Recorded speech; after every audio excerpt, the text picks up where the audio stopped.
Today's Mass readings and Gospel reflection.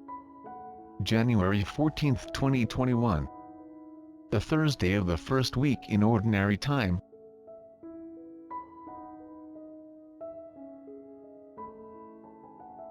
First reading. A reading from the letter to the Hebrews. Hebrews chapter 3 verse 7 to 14. The Holy Spirit says, "Oh, that today you would hear his voice. Harden not your hearts as at the rebellion in the day of testing in the desert, where your ancestors tested and tried me and saw my works for 40 years. Because of this I was provoked with that generation, and I said, they have always been of erring heart, and they do not know my ways. As I swore in my wrath, they shall not enter into my rest. Take care, brothers and sisters, that none of you may have an evil and unfaithful heart, so as to forsake the living God. Encourage yourselves daily while it is still today, so that none of you may grow hardened by the deceit of sin.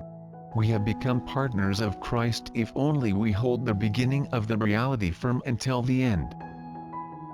The Word of the Lord. Responsorial Psalm. Psalms chapter 95 verse 6 to 7c, 8 to 9 and 10 to 11. Let our response be, if today you hear his voice, harden not your hearts. Come, let us bow down and worship. Let us kneel before the Lord who made us. For he is our God, and we are the people he shepherds, the flock he guides. Response. If today you hear his voice, harden not your hearts. Oh, that today you would hear his voice. Harden not your hearts as at Meribah, as in the day of Massah in the desert, where your fathers tempted me. They tested me though they had seen my works. Response.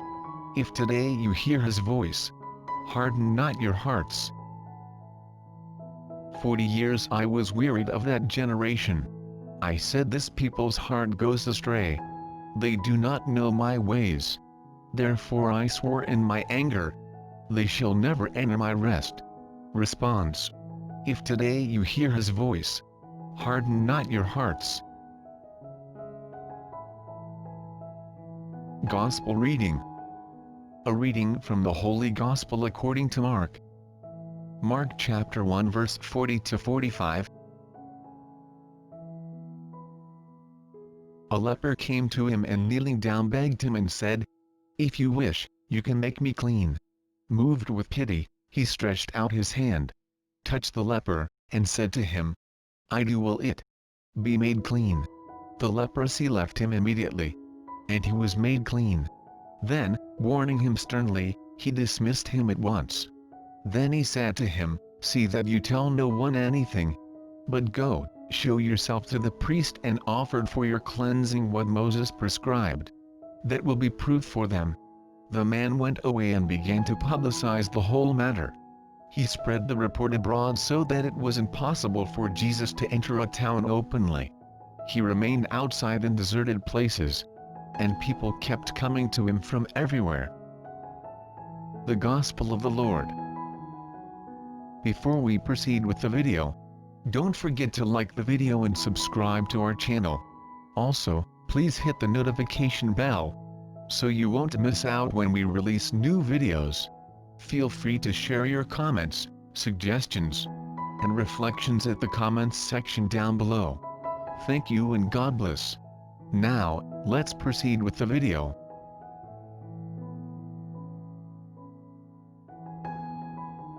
The reflection on today's Gospel. Accepting and curing the leper, Jesus reveals a new face of God. A leper came near Jesus. He was an excluded, impure person. He should be far away. Anybody who touched him would also become impure. But the leper had great courage.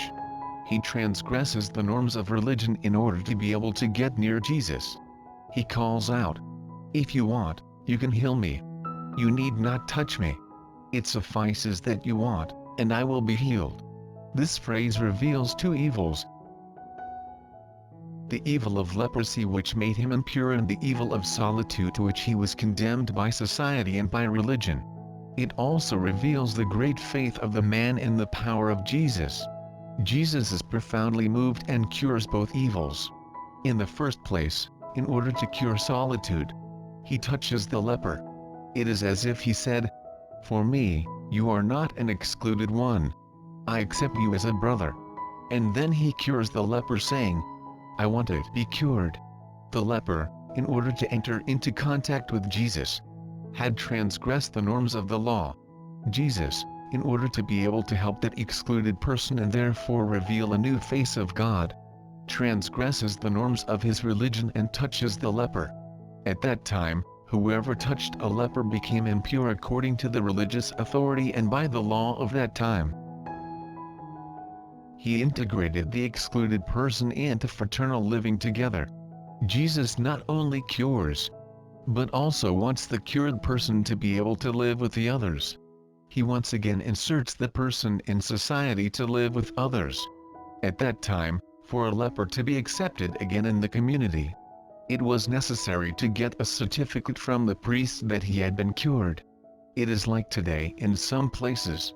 A sick person leaves the hospital with a document signed by the doctor of the department where he had been hospitalized.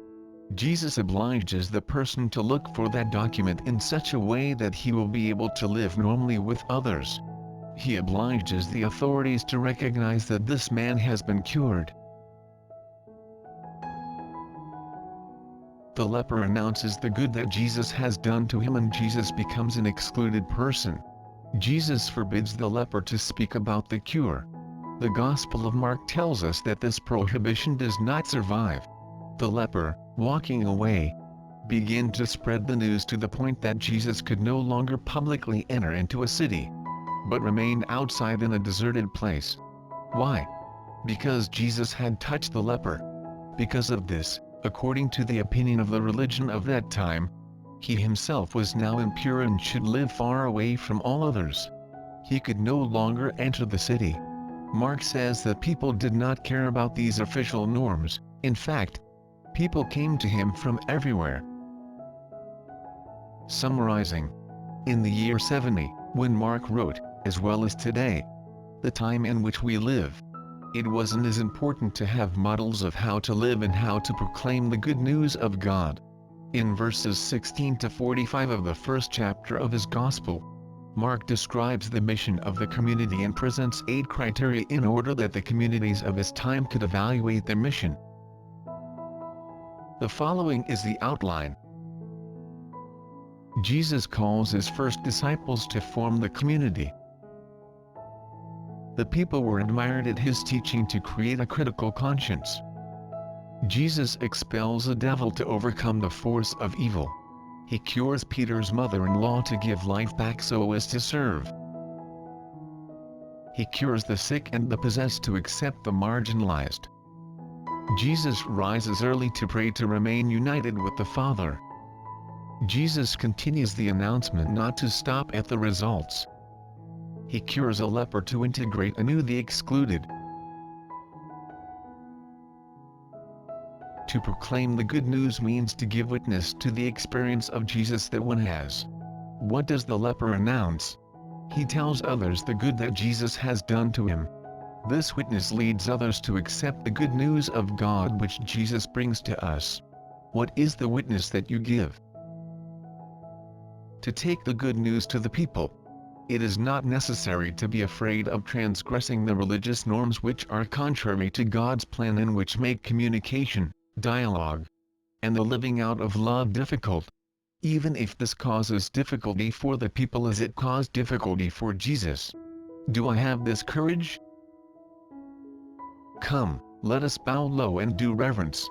Kneel before Yahweh who made us. For he is our God, and we the people of his sheepfold, the flock of his hand.